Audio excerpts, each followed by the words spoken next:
Welcome to CBSE English Tutorial, a visual guide.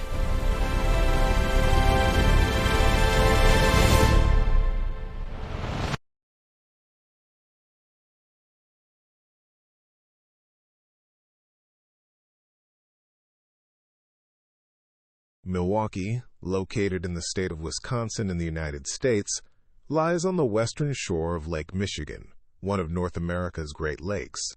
Founded in the early 19th century, the city grew into an important industrial and cultural center of the American Midwest. Milwaukee has long been known for its German immigrant heritage, breweries, manufacturing industries, and lively cultural traditions. The city blends historic architecture, bustling harbor life, and modern urban development, making it both historically rich and culturally vibrant. The environment of Milwaukee during the early 20th century, marked by technological progress, industrial growth, and the transition into modern urban life, formed an important backdrop for many writers of that period. One such writer was Jack Finney, who would later become famous for his imaginative stories blending science fiction with nostalgia for the past. Jack Finney, full name Walter Braden Finney, was born on the 2nd of October 1911 in Milwaukee, Wisconsin, USA. From a young age, Finney showed a strong interest in reading, storytelling, and imaginative fiction. The early 20th century was a time when science fiction magazines and adventure stories were becoming popular, and these influenced his literary imagination. Finney later attended Knox College in Illinois, where he developed his writing skills and interest in literature. After completing his education, he began working in advertising in New York, a profession that required creativity and concise storytelling, skills that later helped shape his writing style. Literary career and writing style. Jack Finney became known for writing stories that combined science fiction, mystery, suspense, time travel themes, nostalgia for the past. His writing style was unique because he often imagined ordinary people experiencing extraordinary events, such as traveling through time or encountering strange phenomena in everyday places. Instead of focusing on futuristic technology alone, Finney often explored the idea that the past and present could overlap, allowing characters to move between different time periods. This imaginative approach made his stories highly engaging and thought-provoking. Finney gained particular recognition for his mastery of time travel fiction, where characters slip between different eras in subtle and mysterious ways. The short story The Third Level is one of Jack Finney's most famous works and appears in the Class 12 NCERT English textbook, Vistas. In this story, Finney explores the fascinating idea that time travel might exist in hidden corners of everyday life. The story revolves around Grand Central Station in New York, where the protagonist Charley believes he has discovered a mysterious third level of the station that leads back to the year 1894. Through this narrative, Finney blends fantasy and reality, psychological escape from modern stress, nostalgia for a simpler past. The story reflects the idea that people sometimes wish to escape the pressures of modern life and return to a calmer, more peaceful era.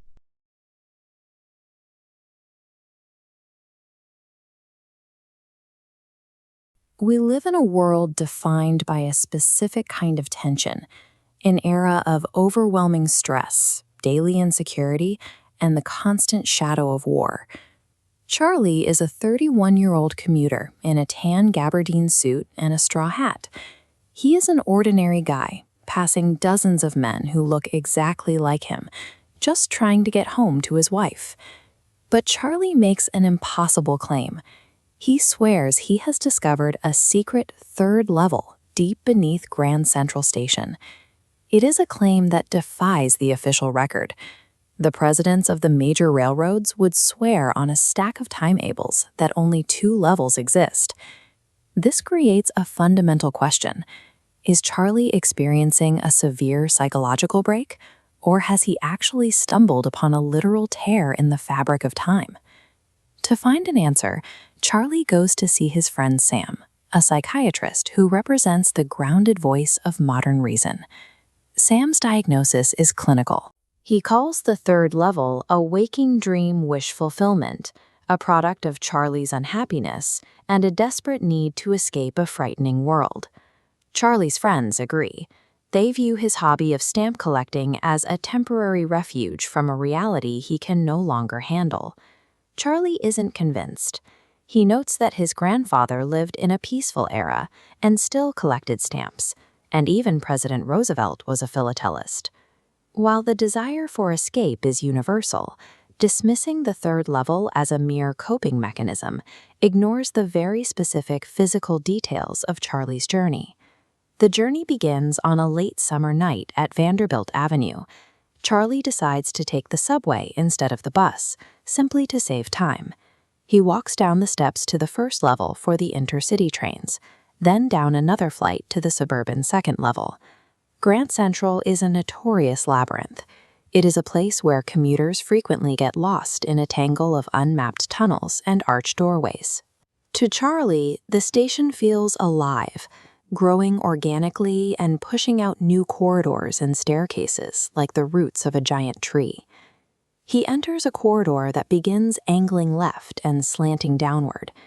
He walks in absolute silence, hearing nothing but his own footsteps, until a hollow roar of voices echoes from an open space ahead. The rigid architecture of the transit hub becomes fluid.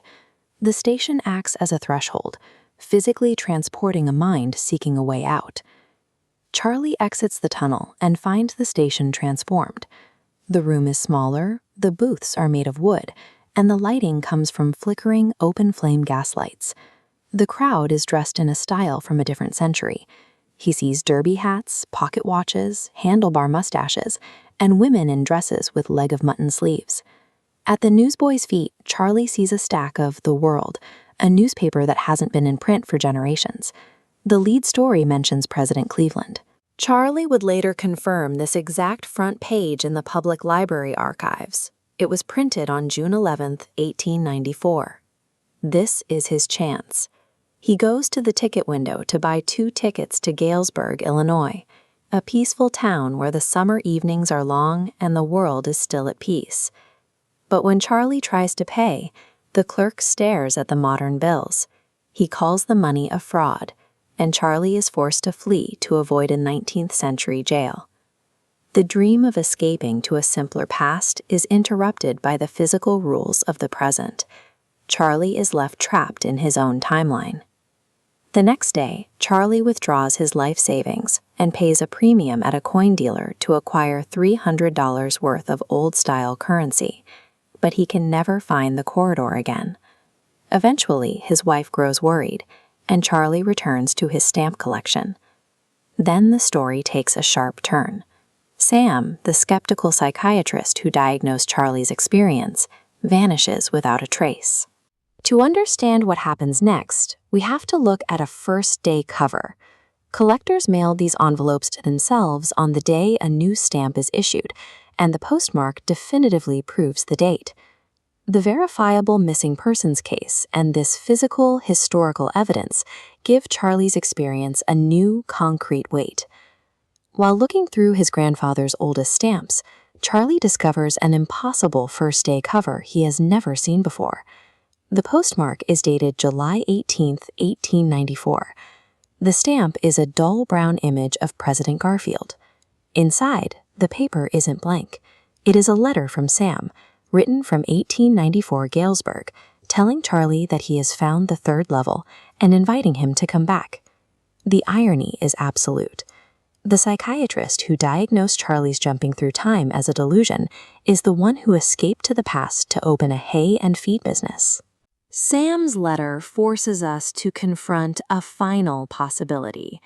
Perhaps the third level isn't a delusion, but a reality we are simply too stressed to find.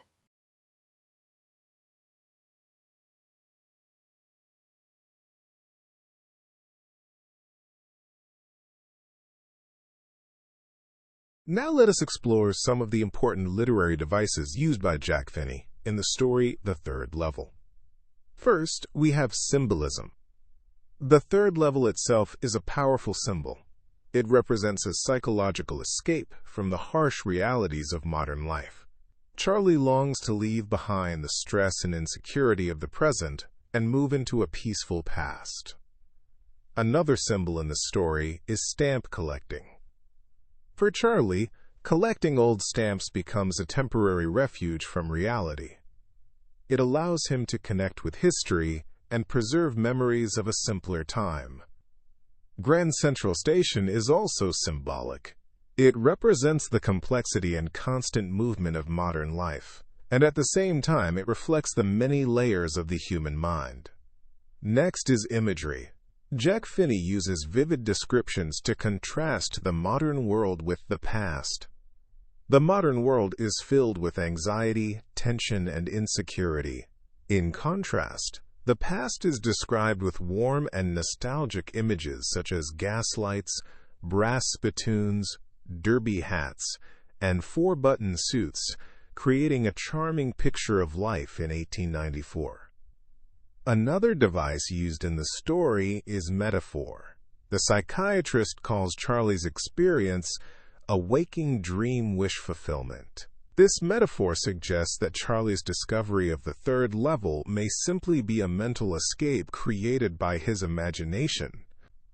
Grand Central Station is also compared to a growing tree, with corridors and staircases spreading like roots, emphasizing how confusing and endless the station seems. We also find irony in the story. The biggest twist comes from situational irony.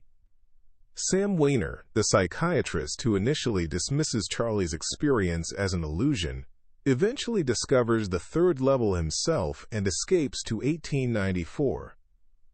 The author also uses hyperbole, or exaggeration, to describe Grand Central Station.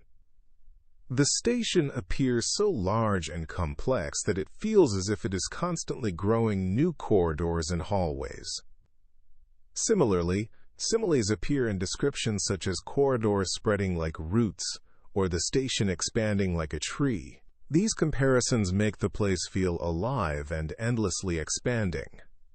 Finally, the story contains an oxymoron in the phrase waking dream. This expression combines two opposite ideas, being awake and dreaming, to capture the strange and mysterious nature of Charley's experience. Through these literary devices, Jack Finney creates a story that is not only imaginative, but also deeply reflective about human stress, nostalgia, and the desire to escape into a simpler past.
Thank you for watching.